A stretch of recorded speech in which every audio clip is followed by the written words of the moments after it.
Ju njohim me edicionin informativ të lajmeve. Kjo është Radio 7. Çmimi i naftës shënoi rënje në tregjet ndërkombëtare, shkaku bë deklarate presidenti amerikan Donald Trump, ku paralajmëroi Iranin të mos ndërhyjë në një nga rrugët më të rëndësishme të furnizimit global me energji. Trump deklaroi se çdo përpjekje e Iranit për të penguar qarkullimin e naftës në ngushticën e Hormuzit do të përballet me një reagim të ashpër nga Shtetet e Bashkuara të Amerikës. Në tregjet aziatike, çmimi i naftës së papërpunuar ra me rreth 6.5% duke zbritur nga $92.46 në $88.15 për fuqi. Një ditë më parë, çmimi i naftës kishte arritur në $140 për fuqi. Rritja e çmimeve të karburanteve në tregjet e tregtimit me pakicë është ngritur sërish si shqetësim në Shqipëri.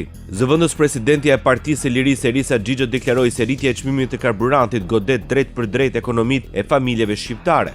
Në një deklaratë për media, Xhixho shpreh se çmimi i naftës ka arritur në rreth 1.95 euro për litër. Kjo diferencë e madhe, sipas Xhixhos, lidhet drejt për drejt me nivelin e lartë të taksave dhe aksizave të cilat përbëjnë rreth 60% të çmimit të naftës në vend. Xhixho kërkoi që të miratohet me procedurë të përshpejtuar propozimi i Partisë së Lirisë për pezullimin deri në fund të vitit 2028 të taksës së qarkullimit dhe taksës së karbonit. Kryeministri i Republikës Maqedonisë së Veriut deklaroi se për momentin nuk shqyrtohet mundësia që qeveria të shpallë gjendjet e krizës për shkak të rritjes së çmimit të naftës. Sipas Istria Mickovskit, pavarësisht rritjes prej gati 15 denar për litër, Maqedonia e Veriut ka sërish naftën më të lirë në rajon. Pa во моментот не гледаме потреба од прогласување на кризна состојба, токму поради овие аргументи за кои што веќе зборов.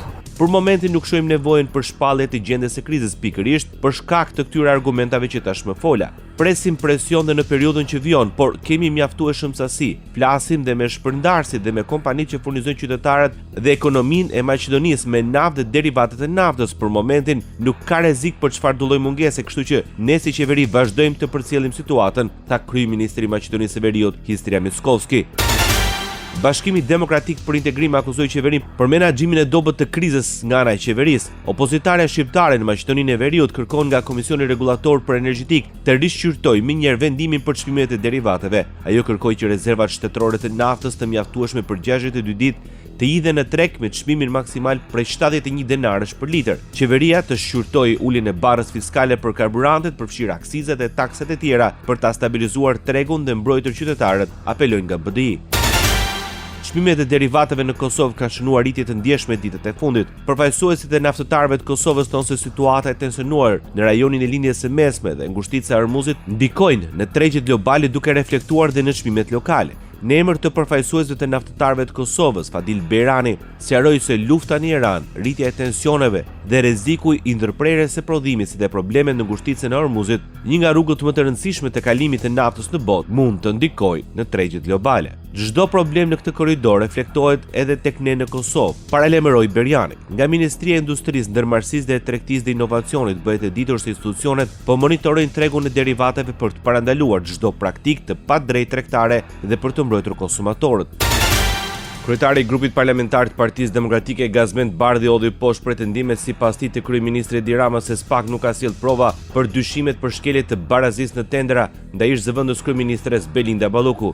Në një konferencë për mediat, Bardhi listoi materialet e ofruara nga SPAK në 2 raste dyshuara për abuzime nga 2 ish-zëvendës kryeministra. Ndër të tjera, Bardhi tha se i vetmi rast ku mund të refuzohet kërkesa e SPAK për marrjen e autorizimit për arrestim është nëse prokuroria do ishte duke ndjekur politikisht Belinda Ballokun.